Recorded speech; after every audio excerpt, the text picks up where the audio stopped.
అందరికి for the first time నా life లో ఈ రెసిపీ నేను చేయడం అన్నమాట. ఇప్పటివరకు నేను ఎప్పుడు చేయలేదు అండ్ నేను ఈ రెసిపీకి అంత పెద్ద ఫ్యాన్ కూడా కాదు.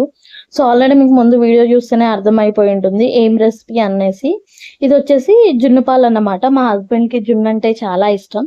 సో మా వదిన జున్ను పాలు వచ్చి అవైలబుల్ ఉంది అని చెప్పింది. సో అక్కడికి వెళ్ళి జున్ను పాలు తెచ్చేసుకొని మా అత్తయ్యని అడిగి రెసిపీ అనేది కనుక్కొని మరి మా హస్బెండ్ కోసం చేస్తున్నా అన్నమాట. ఎలా వస్తుందో ఏందో అని చెప్పి చాలా టెన్షన్ గా ఫీల్ అయ్యాను.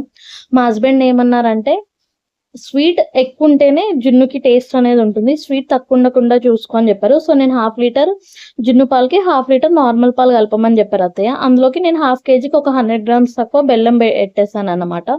సో నాకు కుక్కర్లో ఇది సరిపోవట్లేదు. సో ఒక వెడల్పు గిన్నె తీసుకొని అందులో స్టీమ్ చేశాను.